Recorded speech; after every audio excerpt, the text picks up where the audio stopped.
The untouchable True School Sports Empire proudly presents something the boxing game's been missing. Hey, what's going on? It's your boy BT, and I came here to talk some boxing with the thousands of True School Sports subscribers. Now, guys, this is going to be a bit of a long and maybe a bit more of a longer video, more drawn out, because I didn't get a chance to watch the Zone card, but I did this morning. I watched the whole thing, start to finish, watched every fight.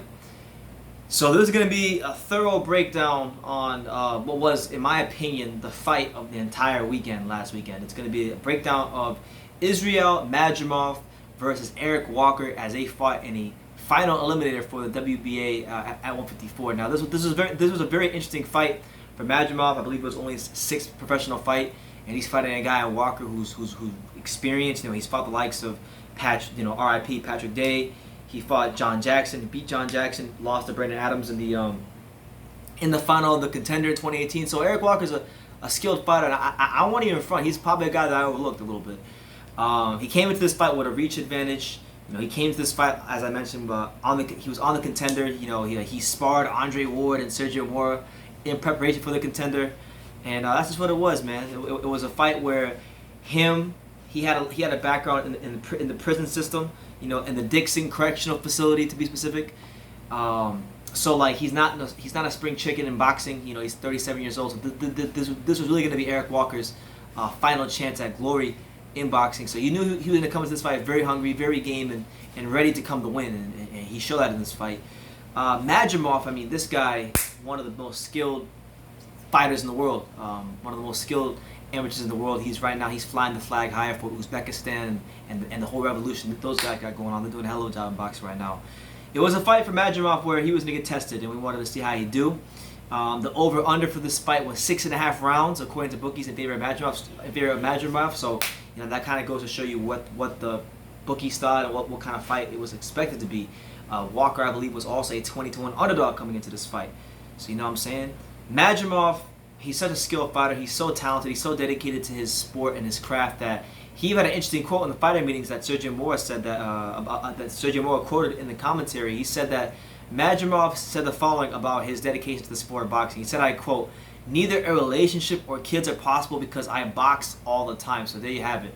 Israil Madrimov, just really dedicated to the sport, you know, and he's got his priorities in order. But let's get to the fight, man. Let's get to the fight. You know, early on in the fight, I thought Eric Walker started off really, really well. He set a great pace early on. Eric Walker displayed excellent combinations. You know, you don't really see him posing or posturing when he's in that ring. After a punch, he doesn't sit there and take a picture or posture. He's always moving and looking for that counter. And with his speed and you know his precision, it makes him you know, a dangerous fighter in that ring. You know, so got out to a good start. I actually gave him the first round against Madrimov. You know, and like I mentioned earlier, this is Eric Walker who has every reason to fight. You know, he's come so far in his life. Learned how to box in the Louisiana prison system. Had 62 fights in the Dixon Correctional Facility, and was 61-1 according to Sergio Mora. So you know, he's well experienced in his own right. You know, he came up in boxing a lot differently than Madrimov. Madrimov was a great amateur champion. Came up through the Uzbekistan amateur system. Walker just learned how to fight in prison. So two completely different guys, but it made for a great fight coming in. As the fight progressed, Eric Walker was walking into straight right hands. You know, he's walking Madrimov into straight right hands. And if you hadn't seen him fight at this point in his career, you can already see, and it's already been established that this guy can fight. He can fight his ass off. And Madrimov was going to be in a really, really tough battle. Round 3 was an interesting round for Madrimov because this is the first round where I think Madrimov really began to flash the fancy footwork that he's known for. And kind of in his own way, it's kind of damn near Lomachenko-esque at times. And in this round, he kind of begins to step around Eric Walker, use those angles, hit them angles real hard and tight. And he's throwing these bone-crushing body shots. I mean, you can really hear these. These are clear punches. These are loud thudding punches. These are punches that would get the attention of the fans, the judges. I mean, these are really, really good punches. So I thought Madrimov really began to grow his way into the fight beginning in round 3. In round 4, Eric Walker, I mean, the guy had thrown damn near 300, 400 punches already going into the 4th round. And you can kind of see him slowing down a bit as far as his punch output. You see Madrimov landing the body shots. You see the punch output of Walker lowering, and Madrimov, he just began to double up and triple up on those body shots. You know, he stayed attacking that body. And then going into round 5, you know, it's been established. It's the 3rd round in a row. Madrimov has already, like, he forgot Eric Walker even had a head, because all he was doing was handing out rib dinners. He was just going to that body. He was making a concerted effort to slow this guy down, because when you're fighting at a pace like Eric Walker fought in the first 2 rounds, you want to keep him off you. You want to take some gas out that tank, and that's what Madrimov did. So it was good stuff there in round 5 for Madrimov. In round 6, Madrimov has effectively lowered the outpunch of Walker. You know, Madrimov missed a big left hand on the canvas, and this is actually a funny moment. There was a sequence in this round where Madrimov, so he's a southpaw, so he throws a big left hand. So he throws a big left hand. He kind of lunges and falls forward, and he falls over, right? So Walker's kind of behind Madrimov as he's on the floor, and Walker kind of sits on top of Madrimov as the round ends, like he's a horse, and does like a horse riding motion. So then this really pissed the referee off, and as Walker's walking to the end of the corner, to his corner, the ref yells at Walker and he says, "Well, that's not very fucking classy." So that was pretty funny. But round 7, this is a round from Walker. I think it was around this time. Yeah, it was round 7. In round 7, Eric Walker began to catch a second win, because he won the first 2 rounds of my card, but then round 3, 4, 5, and 6, that's like, 4 straight rounds for Madrimov, where he's just having his way and really beginning to impose himself. You know, that class is beginning to show over time. So you're thinking, okay, Walker's done. You know, he had his little moments, but, you know, let's wipe our hands clean and let's just get ready for a Madrimov win. But Walker, around this round right here, is where he began to show tremendous hunger, tremendous fight back. In this round, he came out immediately, targeting the body of Israil Madrimov. I thought this was his best round to the fight at this point. And Madrimov has beginning to look very fatigued. I mean, he was so fatigued that, you know, he unleashed his inner Andre Ward.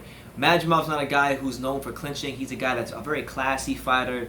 You know, looks, you know, very stylish boxer. You know, constantly turning you, using the fancy footwork, looking to go to the body, landing clear punches. But in this round, we saw Madrimov tying up Eric Walker. We saw him initiating clinches to Eric Walker. You know, getting his Andre Ward on. So that's just what it was. So we're round 7. Walker's worked his way back into the fight. He's got momentum on his side. You know, he was a 20-1 underdog coming in. He's caught a second win. He's landing, you know, really good body shots and doing some great work to Israil Madrimov in round 8.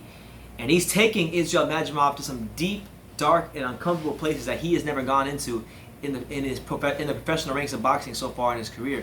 So these are the kind of fights, when you always hear me talk about fighters, when they're prospects or contenders, they need to have good quality fights with good quality opponents that are going to give them high level ring experience. These are the kind of fights I'm talking about. Eric Walker is that kind of an opponent, you know, and I'll be honest with you, going into that 9th round, it wasn't inconceivable that Walker had won 4 rounds and it was a close fight. It wasn't inconceivable that he could potentially go on to win this fight. I mean, he had that kind of momentum going into the 9th round. But in the 9th round, that's where we ultimately got most of our controversy. We got a lot of controversy in this 9th round.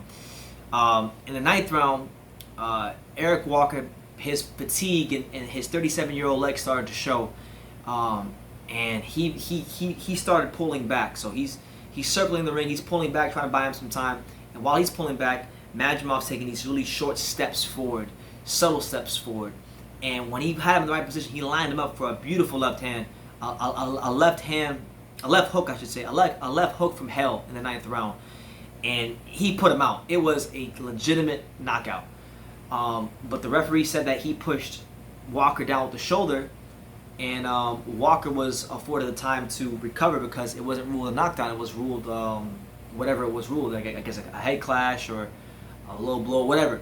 It basically got treated like a low blow. And Eric Walker, instead of Madrimov getting the knockout he deserved, Walker was afforded the time to 5 minutes to recover.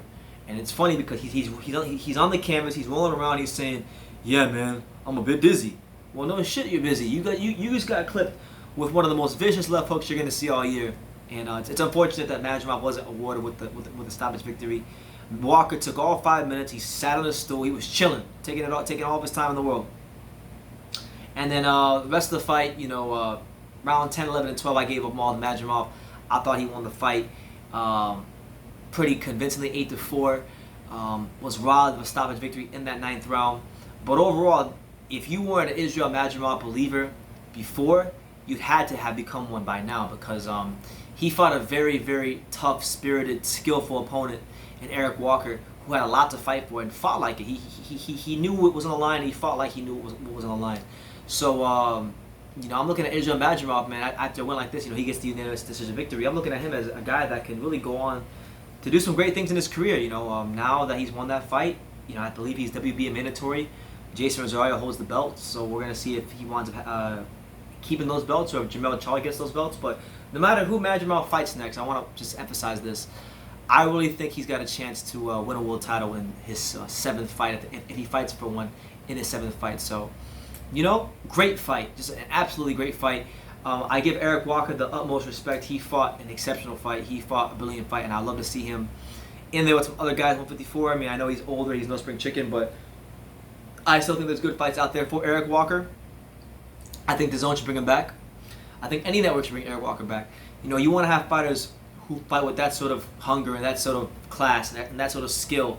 Because he went in there in that fight, and he fought a guy that could very well likely become the best 154-pounder in the world, and he gave him everything he could handle. So he's worth, he was worth every minute, every second of time of my time watching him fight today, Eric Walker. And I give him nothing but respect, and I would give Madrimov nothing but respect. And I would implore you guys, I would encourage you guys, if you haven't watched this fight between Madrimov and Eric Walker, it was really a wonderful fight. It was a wonderful fight. I would just say the referee kind of put a damper on it, but it was still a fight that any boxing fan could go enjoy. So that's my little synopsis on the fight. Hopefully you guys are here with me 12 minutes into the video. Let me know what you think about the fight. Let me know what you think about Madrimov and his chances moving up and fighting some of these top guys. Let me know what you think about Eric Walker and his performance and what you want to see from him moving forward. And like I say in every single one of these videos, you can love me or you can hate me, but I'm just a kid from Daniel. So until next time, take care, guys.